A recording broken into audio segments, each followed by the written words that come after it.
This is the Personal Leadership System with Dr. Jose Lepervanche. We're going to start with B. What is the person that you want to be, and how the values, the beliefs, and the priorities are going to shape who you are. And this is part of what we call life management skills. Then we're going to do a personal SWOT analysis that include the strengths, the weaknesses, to find opportunities and threats. That is part of strategic management.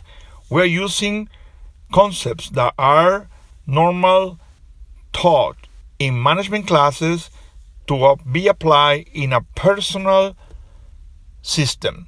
We're going to connect the B with the life management and the strategic management to have our personal vision, our mission, to create our personal goals that have to be smart, specific, measurable, attainable, relevant, and timely.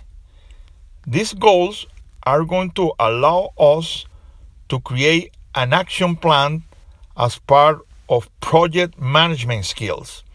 This action plan is going to have a work breakdown structure that is going to contain the tasks that we're going to use and the resources that we need.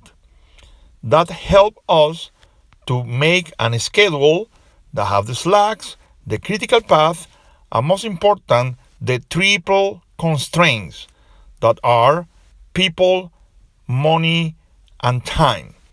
By combining all these project management skills, we're going to move now to use technologies to take all the data that we need to transform it in information and later in intelligence.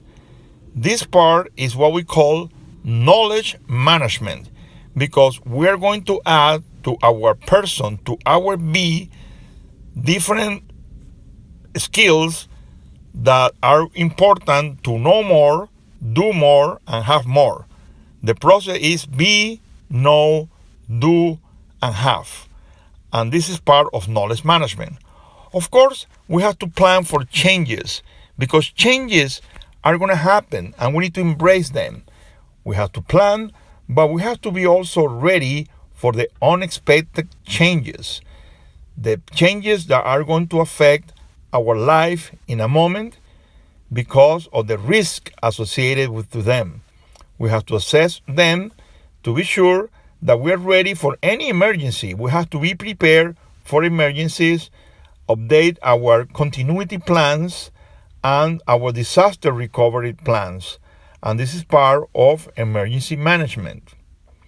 It's very important that we add communications to all this model, because we need to share our plans, our goals, our projects. We need to share our emergency plans with our teams. This is part of the teamwork skills that we need, and also part of our leadership skills, because we are working with people and we need to evaluate and create feedback. And this is part of people management. We have to send this back to the beginning and start all over again, because this is a continuous system and we have used this system to be a better person, to build a better world.